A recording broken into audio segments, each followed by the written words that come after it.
guys, welcome back to my channel. Today's video is going to be a reading wrap-up of everything that I've read so far. We're 3 months into the year, already read 22 books, and so we have a lot to chit chat about. So a lot of these are in reading vlogs, but I'm still been like working on them. I kind of got backed up with editing, so I have a couple reading vlogs already filmed that I just need to edit and pop up. So you will see like some of these in those, but yeah, some of them are already up as well, so kind of a mix. So let's start out with some stats. As I said, I've read 22 books. We read 5 books in January, 7 books in February, and then 10 books in March. So definitely going up as the year goes on. I don't think I'm gonna keep increasing. I think 10 for March is probably the max. And then the reason for such a big jump, I feel, was because I did get Kindle in March. I was such a like personal Kindle hater, because I was like, I'm never gonna be the person that has a Kindle. I had no issue with them for other people, obviously, like you read how you want to read, but I was like, no, I love physical books. Like I'm not gonna want to just like tap through a screen. Girl, I think I read 5 books in March just on here, so we'll talk about that when we get through the books as well, which were Kindle versus which were physical books. So then out of those 22, I read 15 romance, 5 historical fiction, 5 YA, 4 fantasy, and 4 literary fiction. So it was like a good mix. I'm happy with that mix. That's funny though, because it's definitely way more romance than I think maybe I read last year. And my most read authors so far this year, top one is Elsie Silver with 4, and then the other 4 I just have all read 2 from them. So Carly Fortune, Dana Schwartz, Frederick Bachman, and Kristen Hanna. So I have 3 of these big piles, so we're just gonna go one by one. We're gonna start with the first like books I read in January and work up to the ones that I just finished in March. So I started out the year with a duology. We've got Anatomy and Immorality, a love story, and I didn't read these back to back, but I did read them both in January. I rated both of them 3 stars, and the premise of this book was what like got me interested in it, and then the story just kind of fell a little bit flat for me. It's about this girl called Hazel who she is born into this like well-to-do family back in the olden days. Think like old England time in like Bridgeton. That was what I was picturing when reading this. And she grows up and wants to be a surgeon, but that's not really like normal for women to do back then. And this is also the time period where there was like body snatchers, so would go into the graveyards and like dig up bodies to then be able to sell to the medical students so that they could then test, you know, and learn obviously on these bodies. So Hazel's a surgeon, Jack is the body snatcher. They end up getting connected and working together so that she can try and become, so you can try and pass the like surgeon test to then be able to become an actual surgeon. And there's some like mystery element that they end up uncovering, and there's a bit of like magical elements to it, but it just felt like in both storylines the plot we were working for majority of the book just kind of either didn't get resolved, wasn't that important by the end of the book, or just like, yeah, had a really anticlimactic ending.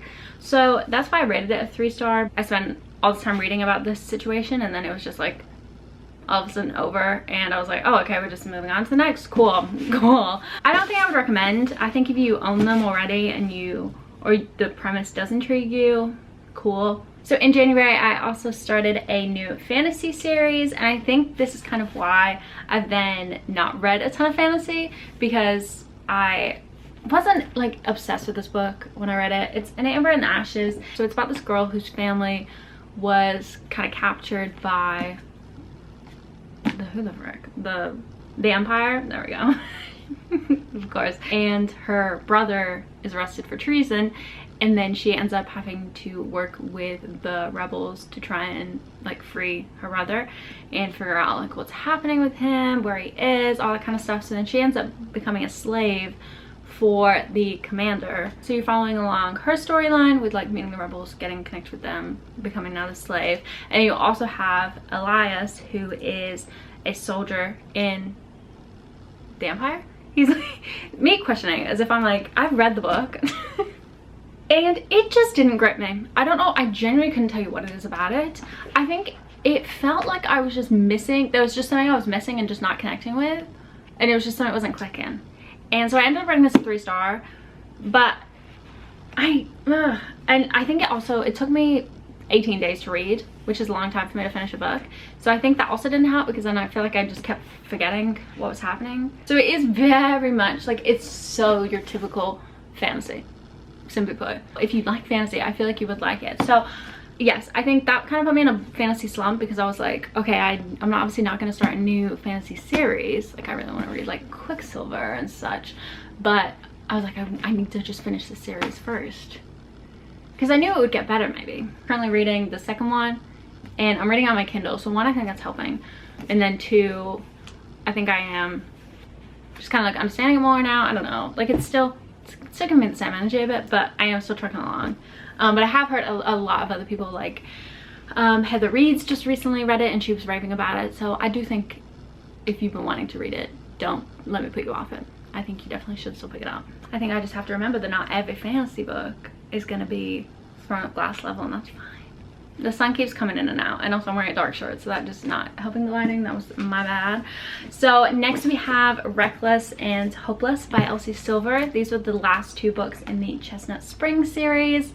Love that series. I was shocked at how much I liked the whole series. It was a 5-star series for sure, but I rated these books. I rated Reckless 5-star, and then I rated Hopeless 4-star. Now, if for some reason you don't know what these are about, they're a interconnected standalone cowboy romance, and they all are like very similar. Obviously, you're kind of, they're all the people in the books like know each other, some have history, some don't. They all kind of get intertwined. So that's why it's like interconnected standalone. So you don't have to read all of the books to, like, you could read this just by itself and fully know what's happening, but you wouldn't get all of like, you know, the connections, the characters, the backstories and such, unless you read the whole series. I loved, I think it was, which one is it? Whichever one's the hockey one was my favorite. Is it this one? No. They're just all good because the men they yearn, to be quite frank, in all the books, and like they're obsessed with their ladies in all of them, and that's just so sweet, and it just makes me want a hot cowboy. And I never in a million years thought that I would say that, but I do. They are a little spice heavy, so that's not something I personally love in a book, so I'll usually just like kind of skim and skip those parts, but there's enough of the plot line without that part that it's still really cute and good reads for me. It's just a good cowboy basic romance. Like, it's nothing crazy, but I eat it up and I'm kicking and giggling every time. The only reason I rated Hopeless a 4 was because there was just a little too much like focus on the fact that it literally says on the back, he's 35 and an all man, and she's 22 and all virgin. And we just like kept hounding into that fact. And I'm like, I got it, babes, we've talked about this so many times. Okay, next we have Onyx Storm. So I ended up rating this a 3-star because I was in the same boat as like everybody else on the planet who loved the first one, rated it 5 stars, did not like the second one, felt like it was like a filler slash was just like, I don't know, I just felt like it fell off for sure. You could tell that there was like no review process really. So then when we got to Onyx Storm, I was holding my breath. I was like, this could go either way. We could go back up to a 5-star or we could stay not being great, and unfortunately it did stay not being super great for me personally. And I put this in a reading block, and the first 250 pages I was just so confused. I was like, what is actually happening? I know that was the consensus across the board. We were all just like, there's so many names being thrown at us, so many places, so many political stuff, and we're just like, how does any of this relate to the plot, dare I say? So then it did pick up a bit then in the middle, like after that, but then the ending, oh my gosh, the ending I thought was so bad. Oh my gosh, it actually annoyed me. It genuinely, this book actually annoyed me. The series has such potential, but the ending was, we did no growth. Really, the ending was the same for the second book's ending, to be quite frank. So I just read a whole 500 plus pages to then be left in the complete dark again, have no answers again. And I'm like, babes, I actually don't care anymore. I don't care what happens to him. Don't care what happens to Zayden. We'll see. Like, I know I'm gonna pick up the next one whenever she releases it in like 2 years, just because at this point, like, hello, I've read 3 books. I need to know what happens. But I'm also like, I wish I could not, because there was just nothing. I love the dragons in it though. I love that they all chit chat to each other. They're so sassy, they're so funny. So yeah, it was worth it just for them, honestly.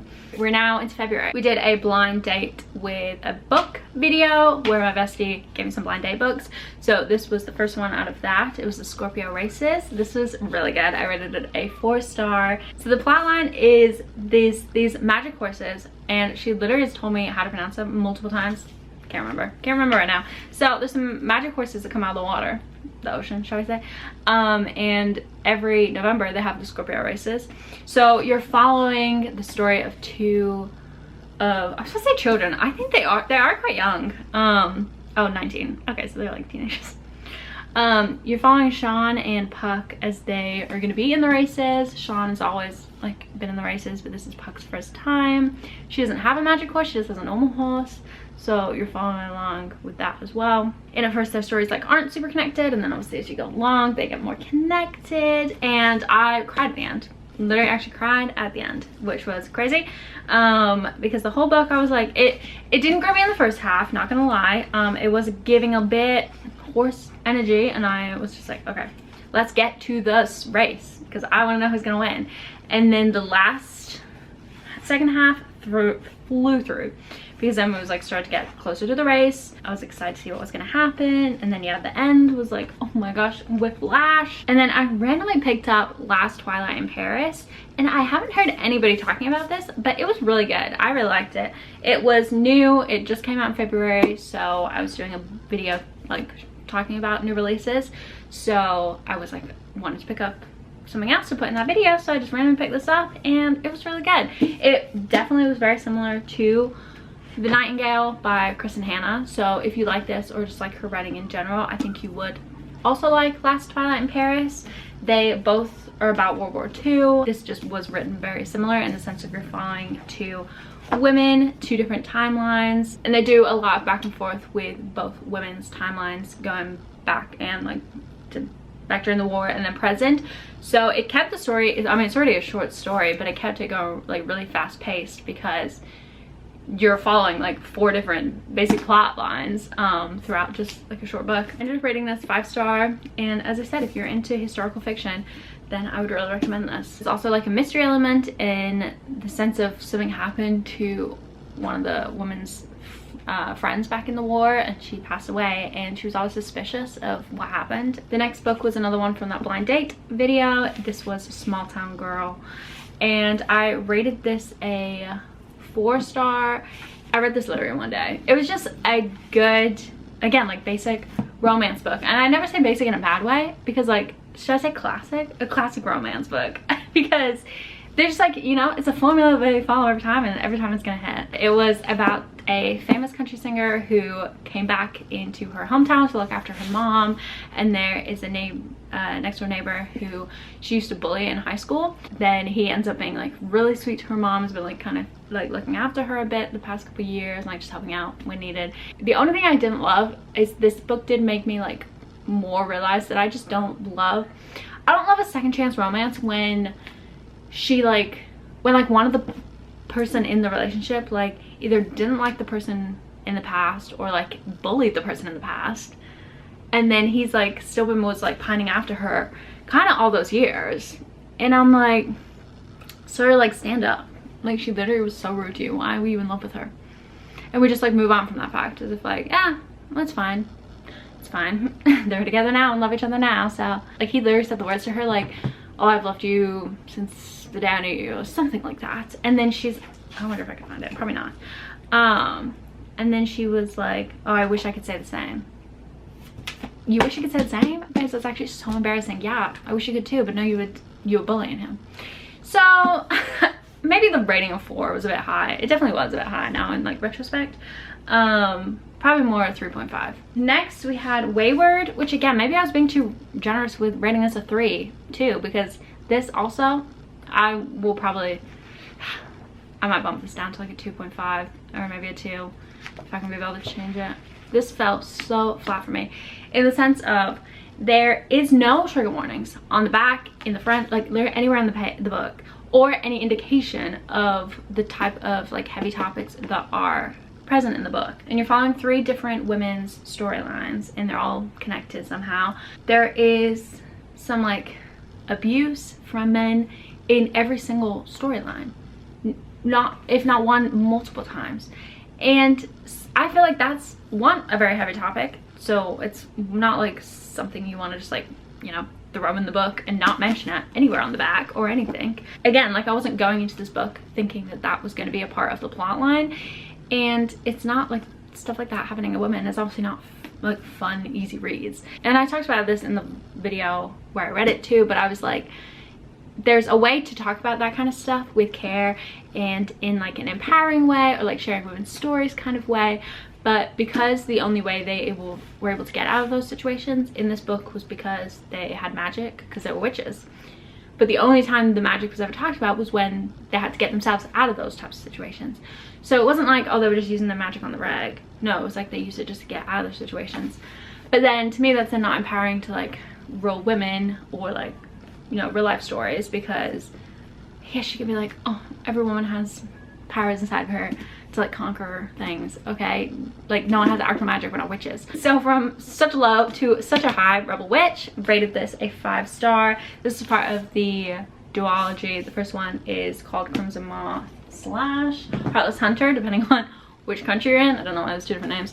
But then Rebel Witch was the second half of this, and it's just duology, so the series was done. It was just a good romantic fantasy. It was enemies to lovers for sure, because the story is about Rune, who is a witch, and then Gideon, who is a witch hunter, and he's literally tasked to, you know, they're both trying to like work together to, but they're also kind of both tricking each other, but they also both know, I think, that they're tricking each other. So it was just really fun to read about, like, and they also both obviously still like each other because they loved each other in the first book. So it was just good. If you have not read this series and you're thinking about it, I'd recommend it. Is it, again, anything crazy that you've never seen before?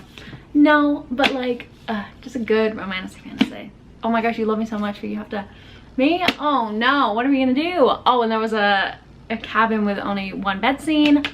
You know, we eat those up every time, ladies. Oh my gosh. And then next we have Beartown by Frederick Bachman. This was an interesting read for me. This took me on so many like, what? Twists and turns.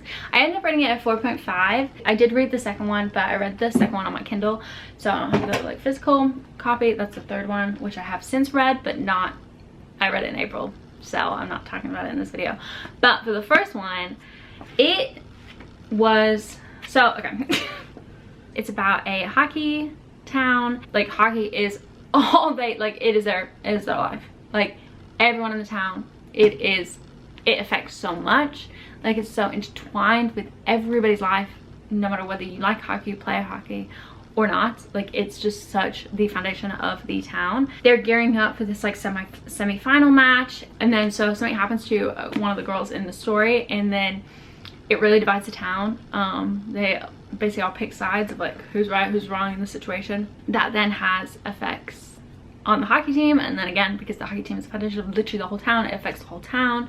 And so you're just reading the story about that, and Frederick Bachman's writing is just so interesting. Like, if you haven't read it, I would recommend it just to see if you like that style, because it's very, I don't want to say flowery, but it's just very descriptive in the sense of he can tell so much in just a sentence or two. Like, as you're going through the story, he's just mentioning little tidbits about all the characters, and you don't realize till you get to the end how much you know every single character. And there are so many characters. That was the one thing when I started reading it, I was like, kind of took me a sec to like grasp everybody and how they're all connected. That was also so cool, and you end up feeling so connected to the town because you just know so many of the people's lives that are in it. And when situations are happening, you can, even before he starts to then talk about, you're like, oh my gosh, this is gonna affect this person so badly, because you just know their like history and how everyone's connected. And oh, it was so good. And I only rated it 4.5 because I think when I finished it, I was like, it felt like to me like the story wrapped up. So I actually didn't end up reading the second one until like a month later, because I was like, and I wasn't honestly planning on reading it, but then it was on Kindle Unlimited. But so then I was like, when I got my Kindle, I was like, I might as well read it now then and see the vibes. I ended up rating that one a 4.5 as well, because again, like, you just get to know the characters so well, and like such heartbreaking stuff happens in both the books. It's just so interesting to like see things, see situations that happen in life from like different people's perspectives too. And I'm not an athlete at all, so even just like the glimpses into like how athletes are and like their thought process before like these big games and their camaraderie between the teams and their coaches' relationships, like literally just all of that aspect was so interesting to me too, because I'd never experienced that, like not being on a sports team or anything. And I think my only reason not to rate all of them 5-star was because there was parts where I felt like we kept talking about the same thing over and over again, or like there ends up being a rivalry between the bear town and then a local town called Heed, I think it's Heed, probably H-E-D, and that is just talked about so much. Even in the 3rd book, you're like, babes, I've been reading this for the past 2 books now. I know how much they hate each other. Also, it's just actually so sad. Like, guys, why Frederick, why did you have to make some of the things happen to some of these people? But I know that's like obviously real life. So that was really cool, I think, as well. That it wasn't like all just happy, woo, go team. There was a lot of highs and lows. Definitely cried reading the last one. I don't think I cried in those other 2. I might have teared up knowing me. So then we go way back down again and we have a 2-star, expiration dates. I thought the premise of this sounded so interesting. I got it on sale at Books A Million, thankfully. It was like $5. Now I know why. Because the storyline was about this girl called Daphne who gets a piece of paper and it has the name of a guy she is either just met or is going to meet, and then a number on it, and it's the exact amount of time they're going to be together. So right at the beginning of the book, she meets this guy called Jake, and on the piece of paper there's no number on it, so she obviously assumes, and us as a reader assume, oh, they're probably gonna get married then, because, you know, if there's no number, it means they're not gonna end, that kind of thing. So then, but as the story goes on, and it's literally only less than 250 pages, I think. So the rest of the story, after meeting this guy, you're then learning about all the other guys that she's like met in the past. But I just like didn't care. I don't really care about these short other guys that like short length. You're dating these other guys, not short and high. And then about halfway, you get this like random plot line thrown into that I think because you're just supposed to then like connect with the character more. But it actually made me like her less, because I was like, why the frick are we whipping this out now? Like, this is important information. Slash, like, I don't know, I just then didn't feel more sympathy or connection to the character, because I also didn't think any of the characters in the book were actually like likable. Like even the guy, when I was like, oh, he's gonna be your husband, I don't like him. So, but then I didn't like her, so I was also like, well, if it ends up being them together, cool. But then it did end, there is a bit of a twist at the end that I didn't totally see coming. I wondered if it would, but I didn't like totally see it coming. So that was a little bit like, oh, cool, at least like something different happened. No, it was a 2-star for sure. People Will Meet on Vacation by Emily Henry. I rated this a 4-star, and this was good. I liked it. I've never been like, oh my gosh, obsessed with Emily Henry's writing. I just think they're good, like romance books. Like normally I think I rate hers like about 4, so this was no exception to that. I thought it was interesting. And then next we have Wild Love, and I'm just gonna sloop in Wild Eyes as well, by another Elsie Silver series. This is the Rose Hill series, and again, just so good. If you have not read Elsie Silver, I'd recommend. They're just so cutie. I'm just kicking my feet, having a great time reading every single one. They're not connected to the Chestnut Spring series, but they're in the same universe, so there are references to the characters in that. So it's so cute when they get mentioned. There's just so much banter, there's so much chemistry. You're like, babes, obviously you guys are gonna end up being together, because hello, you're perfect. And this whole Rose Hill series is also a single dad trope for each one too, which was interesting. I don't love kids. I don't mind my friends' kids, love them, but I don't want kids, and I don't really love reading about kids in books. But so I was a little nervous about that for these ones, but don't be. It was actually so good. It was an interesting way he became a single dad, so that was a good like plot line in that. So rated that a 4.5 star, and then I rated Wild Eyes a 4-star. I think there just wasn't like, there definitely was still so much chemistry in this, but I think I just liked the chemistry, and maybe Rosie in the first one. I don't know, I just liked their characters in this one a bit more. But yeah, still so good in this one as well. I like that there's always a like realistic, it feels like, 3rd act breakup in these, in the sense of like, yeah, that problem makes actual like total sense. So I'm glad that we can like work through it as a couple, and then you can like see that growth as well, and the characters is really interesting. So yeah, love that series. I have Wild Side, as you can see. I haven't read it yet though, but that is probably going to be read this week, so I'm excited about that. I read 2 other Kristen Hanna books. So we have Winter Garden and Magic Hour. Winter Garden, I rated a 4-star, and it's about these 2 daughters who their mom grew up in Russia, and dad unfortunately like passed away, and he was kind of the glue that held them all together, because the mom is super like cold and like generally seems like she does not like her daughters at all. So whereas she loves dad, and the mom has this like fairy tale that she would tell the daughters growing up, and then something happened, and then she ended up like not telling us that story anymore. And then as they're now grieving, one of her like the dad's / husband's dying wish was that she would tell the story again. Like I don't want to spoil it, because like there is a mystery element to the fairy tale and to the plot, but to me, I kind of just like spotted the ending from a mile away, and I was like, the mom was, as I said, so cold that as you uncover her story as well into why she's like that, I was kind of like yes, you had a sad life, but it also doesn't like, I don't know, it doesn't like then take away the fact that I didn't like you because you were so rude to your daughters too.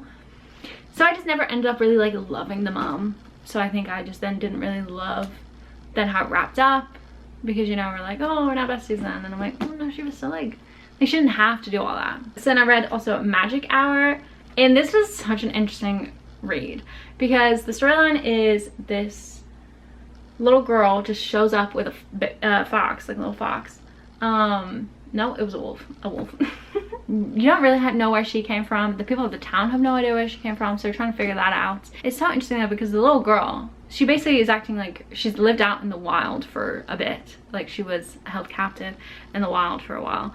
So she doesn't know how to like talk well or like interact. Like she doesn't know social stuff. So she very much acts like, I immediately from reading it was like, oh, she's a feral child.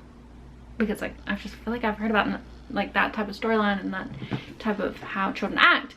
But in the book, they get like a psychiatrist to come in, and she immediately is like, oh, does she have autism? And he's like going down the rabbit hole of the child having autism, and because she like wouldn't hold eye contact and stuff. And this is something I read in the reviews too, of like, they were like, why would she jump straight to that just because she couldn't hold eye contact? I don't know, there was like a lot of like symptoms that the child was having, so then she was like, that's why autism was her first choice, because like, okay, maybe it looked a little bit like it, but like because she couldn't like speak, like she was nonverbal, but it was also giving like, no, there was so many other signs that like she wasn't that, and it just like was a big chunk of the book for a little bit, so it just felt really random. And I was like, so that kind of threw me when it first came out, because I was like, obviously she's not, like, why am I thinking that she's feral and you're thinking that she's autistic? I feel like you should know immediately that she's feral too. So, but again, like I had, obviously as a reader, you have a bit more info about what happened to her immediately than the like psychiatrist does. So yeah, that was just a really interesting like tidbit that we went down for a second. Like I don't want to spoil the ending, but I also felt like that kind of wrapped up quick, or again, like you saw what was gonna happen. I just didn't love how it felt like a roller coaster at the end. You kind of got whiplash a bit, so I felt like that could have been kind of dragged out a bit more to make you a bit more invested in the ending. Did I say I rated it a 3-star? If I didn't rate it a 3-star. So I rated Every Summer After a 3.5. This was basically the Summer I Turned Pretty. Literally the Summer I Turned Pretty. Literally, I genuinely don't need to say anything else. It was the Summer I Turned Pretty. So if you like that, here's another one you can read. Yep, cool. Rated 3.5. And then Meet Me at the Lake. What was this one? I thought this was gonna be similar energy because of like the cover. It wasn't. It was good though. I read it a 3. I read it in a day, blimey. It's about this woman who meets this guy and she hangs out with him for literally like 12 hours and then doesn't see him until another like 10 years later. Something crazy. And that whole time he's been like in the back of her mind, which is also crazy. Crazy. Oh, I was like, what the frick is that? What's the book? Her mom passed away, and so she ends up inheriting the resort that her mom like took care of. So then she has to go on some self-growth journey of figuring out whether she wants to run the resort herself. Yeah, so it's like cute. you see like the resort side of things and like her growing her relationship there, and then the guy ends up turning up and helps out with the situation, and you're like, wow, this is very serendipitous. And then last, I hate to end on a bad note, but I rated this a 2-star as well. It was Forever Interrupted by Taylor Jenkins Reid. Okay, so this one, I mean, this is not spoilers, this is on the back, and it happens literally in the first like chapter or two. There's Elsie and Ben in this, and they get married after knowing each other for 6 months, I think it was, and they're married for like 9 days, if even, and he gets hit while he's riding his bike and passed away. And then the rest of the book is her dealing with that grief. You get a lot of flashbacks to learn about their story. You meet his mother-in-law, who didn't know that they were even married, so then she kind of has to like, their relationship grows too, and like they learn to deal with the grief together. And I just like could not get invested at all, because I was like, every time they would like say something cute about their story, it's like, okay, lol, but we know what's already happened to him. And I think it was also hard because, again, like I couldn't imagine knowing someone being so in love, getting married, and then something like that happening 10 days later. But there is that small part of me that's like, you guys were only, like, literally you only knew this man 6 months. And there's even lines in the book where she's like, literally, like, just last year you didn't know him and you were totally fine living your life. She's like, you're gonna be able to get over this as well. So that was just like crazy. I was like, girl, we're going through all of this. We have this whole book about you grieving something that was 6 months long. And again, like, if you're in love, it makes total sense. But like, she's just like really gone through it, and like not very open to like working with other people to get through it. And like the mother-in-law in this, like, she lost her husband too, and I think they've been married for like 45 years or something crazy. But there are just moments where she's like, being like, you don't understand, or, you know, like, how can I move on? And it's like, babes, you're talking to somebody who lost someone that they were together for 45 years and you guys were together for 6 months. Like, I think she knows and she gets it. So yeah, it took, I wanted to DNF this so bad, but again, it was like 300 pages. So I was like, I can just get through it anyway, it's fine. And I think I read it in a day, because I was like, I just need to get through this, I'll be done with it. So out of those books, I'd read both of the Elsie Silver books, Wild Love and Wild Eyes, on the Kindle, because both of those are on Kindle Unlimited, which was amazing. And then I'd also read Magic Hour, I think it was Magic Hour, and then, or maybe not, which one, let me look. And then I've read Winter Garden, and then the two Frederick Bachman, or the one Frederick Bachman, because I read the second one in April. So yeah, definitely put my Kindle to work, which is great. But yeah, so that was all the books I've read. I would say my favorite was, probably the Elsie Silver books, TBH, just because they were so fun and cutie, love them. But then the Frederick Bachman series was definitely also up there as well. But yeah, so thank you guys so much for watching. I know it's already gonna be so long, so hopefully you guys enjoyed it. Let me know what your favorite book was that you read this month, and then if you read any of these, also let me know. But yeah, thank you guys so much for watching. Bye.